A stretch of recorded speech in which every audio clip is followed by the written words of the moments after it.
Mr. Walter was originally from Germany, but now makes his home in Beverly Hills.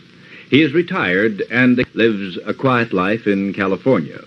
Here we see him in his garden being interviewed by his personal friend, Mr. Albert Goldberg, who is music critic for the Los Angeles Times.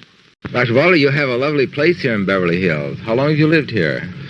I live here since 13 years now. I came to California first time in 1927.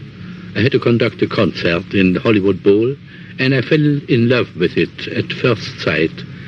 So I wished always since then to make my domicile here, but only in 1945 I could do so.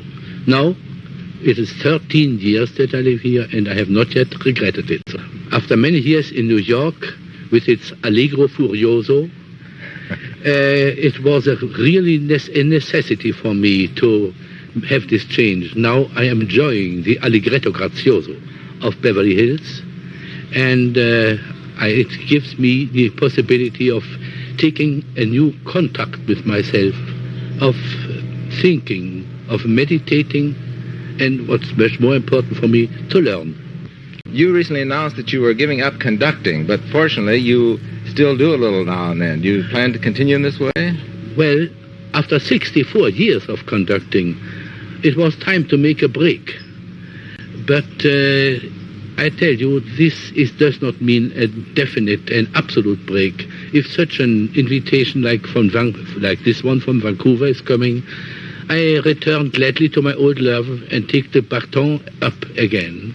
But generally, I have decided to begin a life of tranquility. 64 years is a long time, Maestro. Where did you start conducting?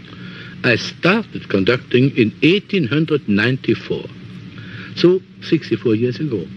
I started in Cologne, in the Opera House of Cologne, with my first opera, and in the fall of the same year, I went to Hamburg.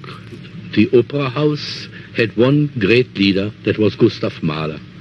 And in 1900, the Berlin Royal Opera engaged me as a conductor. And there we were 3 conductors, whose name will not be quite unknown to you. One was Richard Strauss, one was Karl Muck, and the third one, this humble and very useful self.